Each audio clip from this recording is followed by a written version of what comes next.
Kahapon sa day 4 ng impeachment trial nitong si Sara Duterte at during cross-examination, pinalalabas ng depensa na dapat may criminal conviction para ma-impeach.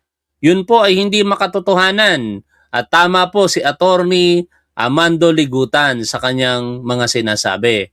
Sapagkat marami pong nagpapaliwanag ditong mga abogado na hindi po kailangan ang criminal conviction para po ma-impeach ang isang public official. Pero bago po natin puntahan ang partikular na mga detalye tungkol po dyan, isingit po natin itong mga balita kahapon. Si Attorney Levito Baligod ay nilabasan na po ng warrant of arrest ng Regional Trial Court Branch 148 ng Makati City. Para po ito sa mga kasong sa kasong cyber libel sa ilalim po ng Section 4C4 ng Cybercrime Prevention Act. May piyansa naman po ito. At ito nga po ay itinakda ng korte sa halagang 20,000 piso kada kaso.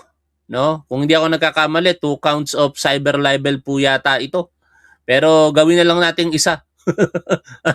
Marami namang kakaharapin pang mga kaso. Ito pong si Atty. Levito Baligod dahil po sa napakarami pong mga nagsampa po sa kanilang mga personalidad ng cyber libel dahil po sa kanilang sa salita ng mga bagay-bagay na sa tingin po ng mga offended party ay nakasira sa kanilang reputasyon. At sa araw po na ito, inutos din po ng Sandigan Bayan ang pag-transfer kay Senator Rodante Marcoleta mula po sa PNP General Hospital papunta po sa UP PGH, no? Yan po, ito po yung particular na order o balita, basahin ko po sa inyo.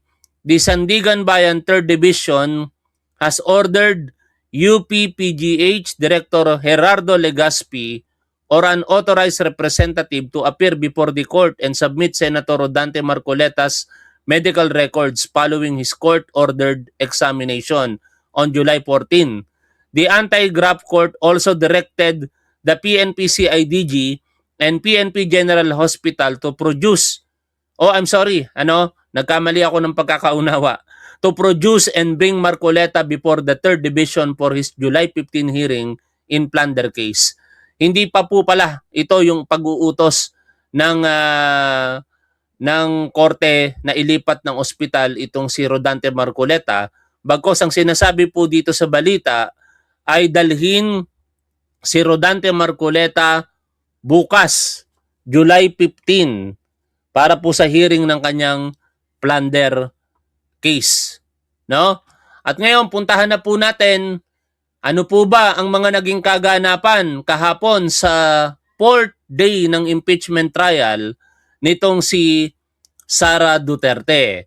Sa tulong po ng reporter na si Joseph Morong at sa kanyang post sa Facebook page po niya, nandito po yung summary ng mga kaganapan kahapon. Basahin po natin ang report ni Joseph Morong. Impeachment Trial Day 4, July 13, 2026. 18 senador lamang po ang present kahapon.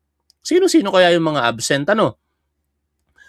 Si Senator Rapi Tulfo ay nagtanong kay Attorney Mark Binluan kaugnay po ng di umano'y Operation Romanov.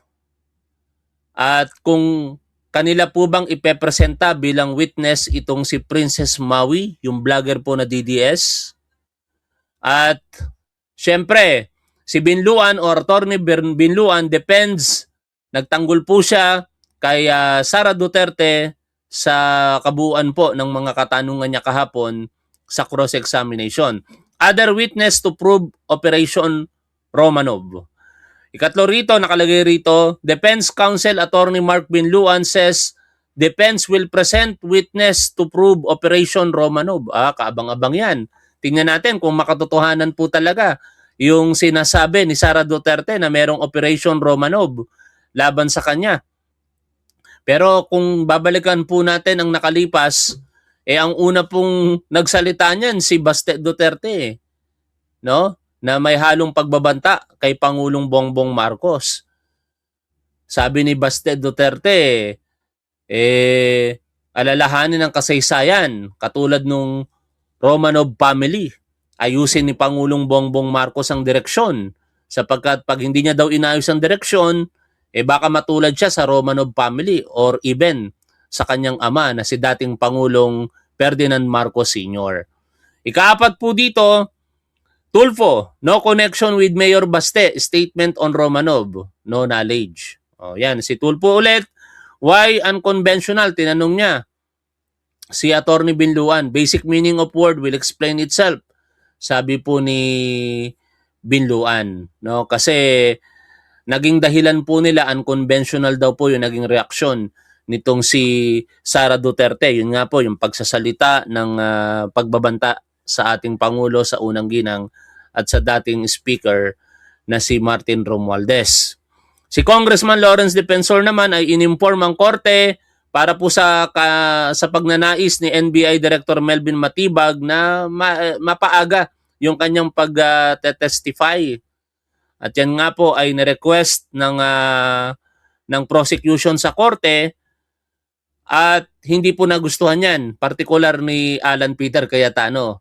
Pinalalabas ni Alan Peter Cayetano na taong gobyerno itong si Director Melvin Matibag at dapat unahin niya yung mga basic na tungkulin kaysa daw po doon sa seminar or training na kanyang attended. And the rest, basahin nyo na lamang po sa page ni Joseph Morong. Meron siyang 38 information na ibinahagi dito. Puntahan na po natin yung pinaka-main ng ating pinaka-main topic po natin. Ito nga po ay legal point of view ni Fiscal EJ. Ang premise kasi dito, sinabi ni Attorney Ligutan kahapon na hindi kinakailangan ng isang criminal conviction para sa isang impeachment laban sa isang impeachable officer. In that case ay kay Sara Duterte. Kasi pinalalabas po ng depensa na walang mga criminal conviction. No, tinanong ni Attorney Binluan kahapon si Attorney Jeremy Lotto kung may mga alam ba siyang conviction ni Vice President Sara Duterte. Pero syempre ang sagot, wala siyang personal knowledge, wala siyang alam. Ngayon, parang gustong sabihin ni Attorney Binluan na kung ganon, hindi dapat ma-impeach itong si Sara Duterte sapagkat walang criminal conviction. Pero tama po ba yon? Ayon po sa legal point of view ni Fiscal EJ, mali po si Binluan, no? O, hindi niya naman sinabi ditong mali si Binluan. Ang sinabi po ni Fiscal EJ, to be more specific, ay tama si Attorney Ligutan. Sabi po ni Fiscal EJ dito, the issue in the impeachment trial is not whether the Vice President committed the crime of grave threats under the revised penal code. Hindi po usapin o katanungan na kapag commit ba ng grave threats sa ilalim ng revised penal code, itong si Sara Duterte. Ang sinasabi po dito ni Fiscal EJ, ang tanong po na yan ay para po sa isang criminal court. That is a question for a criminal court. The real issue is whether the evidence, if believed by the Senate, shows conduct that constitutes a betrayal of public trust or another impeachable offense under the Constitution. Even if the alleged statements ultimately do not result in a criminal conviction for grave threats, the Senate may still determine that a Vice President who contracts, authorizes, or seriously contemplates the killing of the President has committed a betrayal of public trust. At sa aking paniniwala, mga tol, nagawa yon nitong si Sara Duterte. Sa pamamagitan ng kanyang mga pahayag na yon, naniniwala ako na pinagtaksilan niya ang taong bayan sa tiwalang ipinagkaloob sa kanya bilang Vice Presidente. Impeachment is not limited to violations of the revised penal code. Ayon kay Fiscal EJ, it is a constitutional process designed to determine whether a public official remains fit to hold office. At dito ngayon ang tanong, sa mga ganyang isipin o kaisipan ng Vice Presidente, fit pa ba siya sa posisyon na kanyang hinahawakan? Isipin ninyo mga tol, kung siya kaya niyang gawin sa nakaupong presidente at sa asawa nito at sa dating speaker ang pagbabanta o ang mga salitang kanyang binanggit kung ayaw man nilang tawagin itong pagbabanta, how much more sa pangkaraniwang Pilipino? Mahirap pong pagkatiwalaan ang isang vice-presidente na ganyan po ang isipan at hindi lamang niya isang beses ginawa yan. There are series of press conference prior to that na nagpapakita ng criminal tendency or behavior nitong si Sara Duterte, like gusto niyang pugutan o gilitan ng leeg si Pangulong Bongbong Marcos, and also yung kanyang sinabi na ipapahukay ang bangkay ng dating Pangulong Marcos Sr. at itatapon sa West Philippine Sea. All of those statements, basically, may kaukulan po iyong paglabag sa batas kung yon ay kanyang gagawin. Pero syempre, nasa isip niya lamang, kaya wala pang paglabag sa batas sa dalawang binanggit po natin. Pero, ang tanong, fit ba siya sa posisyon kung gano'n ang kanyang kaisipan? Hindi natin masasabi na dapat siyang magpatuloy kung gano'n ang kaisipan niya, or ang masasabi pala natin, hindi dapat siyang magpatuloy kung gano'n ang kaisipan ng isang vice-presidente. Sapagkat anytime pwede niya pong gawin yon. And in fact, sa mga gusto ngang i-establish ng prosecution, yung pattern of conduct or behavior nitong si Sara Duterte, kaya nila ninanais na tumestigo yung sheriff na sinapak ni Sara Duterte.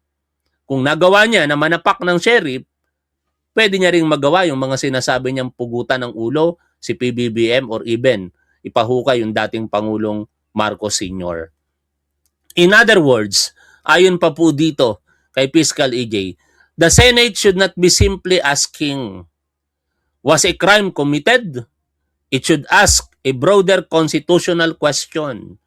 Is this the kind of conduct that the Filipino people should tolerate from one of the nation's highest public officials? Of course, hindi dapat. Pero sa mga DDS, okay lang sa kanila yan. Okay lang sa kanila na yung kanilang mga hinahangaan pumapatay. No? Ganun naman ang mga DDS eh. Oh. That is the heart of an impeachment trial, sabi ni Fiscal EJ. At sa mga nangyari nga po kahapon, partikular na tinira ng depensa yung mga detalye sa dokumento kaugnay ng hindi pare-parehas na mga dates, typographical error katulad ng Department of Justice instead of Department of Education. Balikan po natin yung ilan sa mga bahagi ng cross-examination ng depensa kahapon kay Attorney Jeremy Lotoc. Pero ako'y naniniwala na nagawa ni Attorney Jeremy Lotoc ang nararapat. Ang sabihin, ang katotohanan, na talagang nagawa ni Sara Duterte ang mga bagay na sinabi niya, at instead, itong ginagawa ng depensa po dito ay pagtingin na lamang sa mga teknikalidad para magbigay po ng doubt o pag-aalinlangan sa ginawang investigasyon ng NBI. Pero, makakaapekto ba yan sa kabuuang laban ng prosecution? Sa aking paniniwala, hindi. Pero syempre, ayon sa spokesperson ng prosecution, hindi po yan makakaapekto. Kaya mamaya, after po nitong cross-examination kahapon kay Attorney Jeremy Lotoc, re-reactionan din po natin itong interview kay Attorney Tolosa. Unahin po muna natin itong nangyari kahapon. My next question to you is this. While you conducted a motu proprio investigation to help BBM, FL, and the former speaker, did you also conduct a motu proprio investigation to help VP Sara? Yes, Your Honor. The fact that we sent a December 2, 2024 letter, we informed the Vice President na iniimbestigahan din namin yung alleged threat laban sa kanya. So kailangan namin makakuha ng valid information, confirmed data or any apparent violation of our revised penal code or any Alright. special law. You know, yung ang purpose ng letter namin, Your Honor, to inform the Vice President na iniimbestigahan din namin yung alleged threat laban Your sa Honor, kanya. it's a yes or no answer. Can we ask the... Mr. Witness, Attorney Latok, this is the second time you've mentioned your December 2 subpoena. So, the curiosity of the presiding officer has been piqued. In your subpoena of December 2, you issued a subpoena to the Vice President for evidence in a certain investigation. No mention was made of either the investigation pertaining to threats against the President or even threats against the Vice President. But it's the second time you've mentioned that the intent of this one is for the threat against the Vice President. What is your basis, sir, when the subpoena does not contain such a specification of the evidence you will obtain from her? Your Honor, yung subpoena, nakafocus po yan doon sa investigation namin on the alleged grave threats at inciting to sedition during that time. Yung investigation naman, insofar as the Vice President threat to her life is concerned, meron nung kaming separate na letter nung December 2. Hindi subpoena, letter. Letter po. Dito kasi mga tol, ang gustong palabasin ng depensa, hindi pantay, no? Hindi patas yung investigasyon na isinagawa ng NBI. In short, bias daw, no? Pabor para kay PBBM at hindi daw binigyan ng kaukulang pansin ang investigasyon naman dito kay Sara Duterte. At yan po, mariing pinabubulaanan ni Attorney Jeremy Lotok sa pamamagitan ng kanyang mga sinabi. Nagpadala po ng subpoena, letter, subpoena, at sumagot pa nga yung kampo ni Sara Duterte. Pero, hindi nakipag-cooperate eh. Hindi sila nagpahayag ng kanilang mga nalalaman. At paano nga naman makakapagsimula ang NBI kung wala talagang magiging basihan? Wala man lamang open source of information. No? Tapos, wala na ngang open source of information. Ang ginawa pa ng Vice Presidente, hindi pa nakipag-cooperate. O, sino ba yung nagbabanta sa'yo? Ayaw sabihin. Hindi nakipagtulungan. Magpapatuloy pa ba ang investigasyon pagka ganoon? Wala namang open source, wala namang lantad na banta. At malaki ang pagkakaiba po noon kay Sara Duterte. Dahil si Sara Duterte mismo ang gumawa. Ang sinabi ang mga katagang iyon sa isang live streaming na open source na lahat po tayo napanood. Do we have that on file or on record Yes, sir. somewhere? Yes, Your Honor. It was Is it the pre-marked perfect. Marked during trial or earlier, Your Honor, by Agent Kalilong? by this witness, Attorney Lotok. That would be P-Roman numeral 4-5, identified by the witness earlier, Your Honor, please. P-4-5, -4-5. addressed to Attorney Lim? Attorney Lotok? Yes. Yes, Your Honor. Your Honor? Your Honor, I have questions relating to that, Your Honor. Can we... Just to clarify from the witness, are you referring, Attorney Latok, to the letter addressed to Attorney Lim, signed by Assistant Director Ricarte? Yes, Your Honor. Assistant Director. This is the one that's referring to the alleged attempt of NBI to investigate the threats against the Vice President. Yes po, Your Honor. Okay. Counsel, you may proceed. All right. In fact, since we're on the topic, let me direct your attention to that NBI letter issued by Glenn Ricarte dated December 2, 2024. Again, for the perusal of the Senator Judges, this is pages 155 to 158 of the AOI's Annex G9. Do you confirm this? That this was sent out to the Vice President?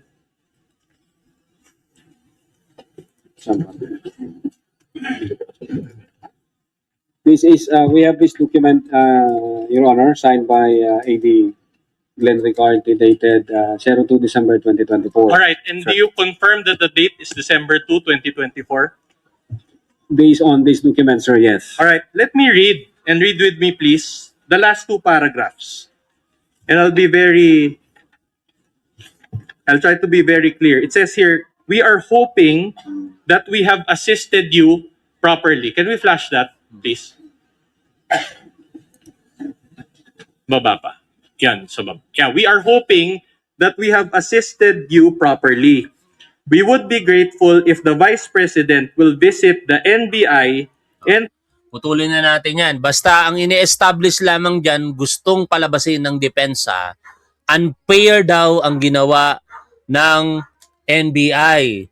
Bias pabor kay Pangulong Bongbong Marcos at hindi daw ipinagkaloob ang same thoroughness of investigation kay Sara Duterte. Wala pong katotohanan yon mga tol. Narinig naman natin ang paliwanag ng NBI na si Attorney Jeremy Lotok at yung mga usapin tungkol sa mga discrepancy sa petsa at typographical errors, pakinggan po natin ang paliwanag ni Attorney Tolosa.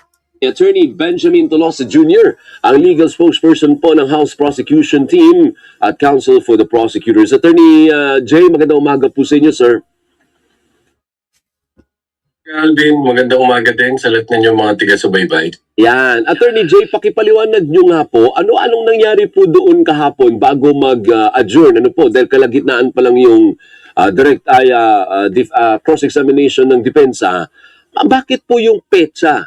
Parang yun ang inconsistency ang tinitira po ng depensa kagabi. Bakit po may problema sa mga petsa at sa mga dates ng dokumento, attorney? Yes. Pero mga ibang dates, no, dun sa mga attached ng mga, I think these were subpoenas, dun sa, for example, yung subpoena issued to ABS-CBN, no, yung reporter of ABS-CBN na nakalagay daw doon is November. But si Attorney Lotok was explaining that was just a mere typographical error, no, na December talaga, no. But on direct, no, we'll probably have the opportunity to clarify these matters. Meron din some typos about other documents, no? Or for example, yung mga docket number ng mga complaint affidavits filed with the DOJ, no?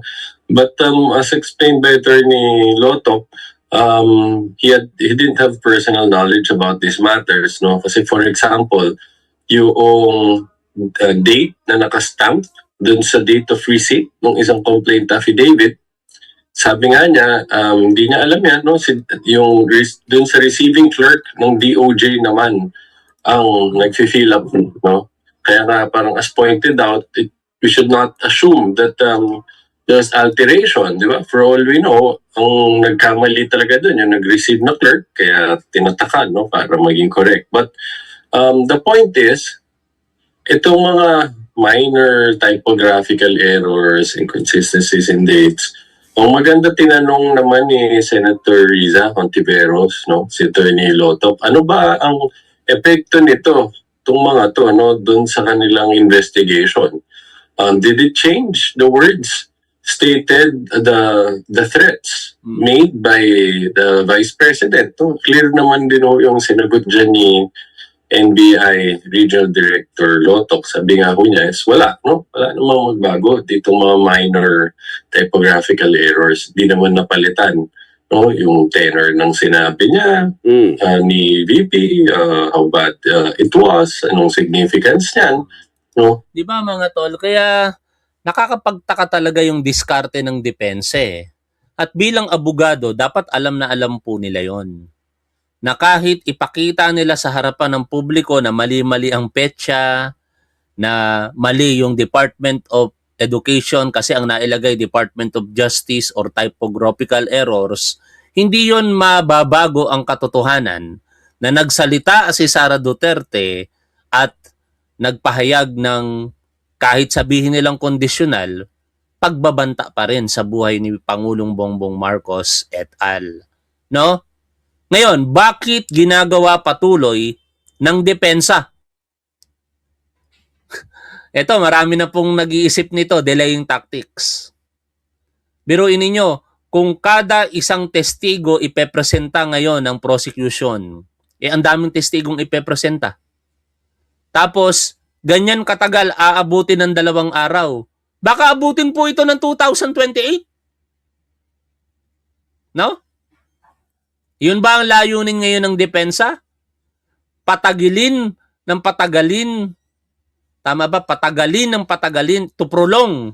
No? Iprolong ng iprolong yung proseso para umabot na lamang sa halalan o kaya kahit sa pangangampanya at palalabasin nila, pinupolitika na lamang si Sara Duterte. Wow naman. Oo nga, pati nga yung mama. Di ba? Yung mom. Kasi nalagyan ng A sa huli. At pinunto nga doon ni Presiding Officer Chis Escudero na may mga kahun talaga. Kahit ako, mga tol. Nung ako po yung investigador pa, nung pulis pa ako, pagka dumagawa kami ng documentation, kadalasan kapag may mga pinagsasamang mga salaysay o mga salaysay ng bawat testigo na magkakahiwalay rather, may mga part dyan na ikaka-copy-paste mo. At siyempre, sa pagod na rin minsan ng mga investigador, hindi na napapansin yung mga detalye. Tapos ngayon, kine-question nila yon, anong gustong palabasin ng depensa? Dahil lamang doon, hindi na dapat paniwalaan na si Sara Duterte nagsalita ng mga ganong kataga noong November 23, 2024. Wow naman! Ginagawa talaga ng mga depensa na ito o ng kampo ni Sara Duterte na tanga ang publiko eh. Tapos ipagdidiinan pa ng kampo nitong si Sara Duterte o nitong si Atty. Binluan kahapon. At tagalugin natin para mas maging malinaw sa publiko. Ano gusto niyang palabasin? Dahil sa mga discrepancies na yon, dapat maliwala na ang publiko na wala nang pananagutan si Sara Duterte? Kakaiba. No? O baka naman talaga wala na silang makitang o maisip pang depensa kasi obvious naman mga tol yung pagkakamali na nagawa nitong si Sara Duterte. Kaya every now and then, technicality ang ginagawa po nila. So, and we agree with him. But again, of course, no, at the end of the day, ayaw natin pangunahan, no, yung Senate sitting as an impeachment court. Sila ang gagawa, no, ng pagtitimbang, no, sa weight ng testigo, ng testimony, no, and see after cross-examination kung naging matibay pa rin ba ito, or ito ba yung naapektuhan, no. But insofar as we're concerned, we're still pleased, no, with how he handled this direct examination, even his cross-examination. Actually, yun ang susunod kong tanong sa iyo, kung natibag ba yung testimonya ni Lotok because of the inconsistencies. So the short answer is, hindi, nag-i-intact pa rin. In as far as you are concerned, intact, credible pa rin yung kanyang testimonya despite the typographical errors as you claim it or inconsistencies. Tama po, ano? I mean, I just have to give a safe answer para hindi tayo mo-consider as in violation of sub judice, no? Dahil yung, pati yung usapin ng, yung weight ng testimony ng isang witness, ang impeachment court ng mag-determine yan, ano? But so far as we're concerned, no, gusto namin emphasize, no, yung sinabi ni Attorney Lotok na despite this or none of this discrepancies or typographical errors affected, no, the result of his investigation, no, which is nung sinabi niya there's an actual real and actual threat, no, at hindi daw naapektuhan yung kanyang findings na yan with respect to the threats made by the respondent. Opo, so dapat pa po bang magkaroon ng redirect? Just to clear it also, no, kasi syempre ang target naman ng depensa tadtarin ng pag-cite ng inconsistencies at discrepancies at typographical errors to poke holes. Yun naman ang trabaho niya, hindi ho ba? So kailangan pa ng redirect after ng cross mamaya. Tama ho. Oo, tama ho yung what you pointed out, no, para lang maging maliwanag at makapagbigay siya mabigyan siya ng paraan na mabigay yung sa kanyang panig, no? Saan ba nanggaling to? At ultimately, pinaka-importante dyan, anong naging epekto nito, no? Dun sa kanyang investigation that he conducted, pati yung conclusions that he reached. No? At the end of the day, ang kailangan ma-question dito ito bang discrepancy sa date, no? O yung mga malit na bagay about his designation ng VP, no? Secretary of DOJ, Secretary of Education, no? Or may ibang mga errors or typographical errors that were pointed out. No? May epekto ba to dun sa napakalinaw na sinabi ng Vice Presidente na meron na siyang kasunduan sa isang mamamatay tao na patayin ang presidente, ng First Lady at noong Speaker of the House, no? At maganda din yung pinoint out ni Attorney Lotok na sinabi nga niya, no? Ang instructions ba niya, be relentless in pursuing this. No? Huwag kang titigil hanggang di mo nagagawa to. So yun yung tanong dyan, may epekto ba yung mga ganyang minor discrepancies sa napakalinaw na public statement and admission? Siyempre, walang epekto mga tol. Ano? Kaya itong depensa, didiskarte na lamang ng mga nakikita po natin. At ine-expect natin yan na kaugnay po nitong pagbabanta, laging ganyan, teknikalidad. At perhaps pati sa iba pang articles of impeachment. Yun ang problema mga tol kapag alam mo yung kliyente mo, may kasalanan talaga. No? Doon ka na lamang titingin sa mga maaaring mga lapses sa proseso. At basically, ginagawa naman talaga yan ng mga abogado, kaya nga nakakadismaya rin eh. Kami, sa experience ko, dati bilang pulis, may mga pagkakataon na nate-technical kami. Lalong-lalo na sa illegal na droga. No? Pagka nagkamali ka sa proseso, lalo sa chain of custody, tulak talaga yung tao, addict talaga o kaya pusher talaga. Pero dahil nagkamali yung pulis, sa chain of custody in particular, o kaya walang witness habang ini-inventory, which is basic naman dapat sa mga kapulisan, o maa-acquit ngayon yung tao. Pero nagawa niya yung krimen. Kaso lang, dahil nga nagkaroon ng problema doon sa mga proseso na dapat sinunod ng kapulisan, na-acquit siya. O, sa impeachment trial ba, pwedeng i-apply ang ganun? Teknikalidad? Hindi. No? Kasi ang tanong nga lang dito, tama si Atty. Ligutan, yung ginawa ba ni Sara Duterte ay isang impeachable offense? Partikular, betrayal of public trust. Sa kanyang paniniwala, ganun. Betrayal of public trust yan. At yun ang dapat mapatunayan ng prosecution na ginagawa nila ngayon at i-overcome naman ng depensa. Which unfortunately, para sa depensa, hindi nila kayang gawin. Kaya doon sila pumapasok sa mga teknikalidad.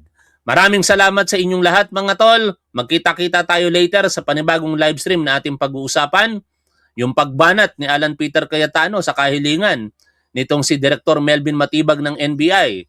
Try natin pag-usapan. O kaya mamaya magkita-kita na po tayo 2:00 ng hapon ang 5th day ng impeachment trial nitong si Sara Duterte.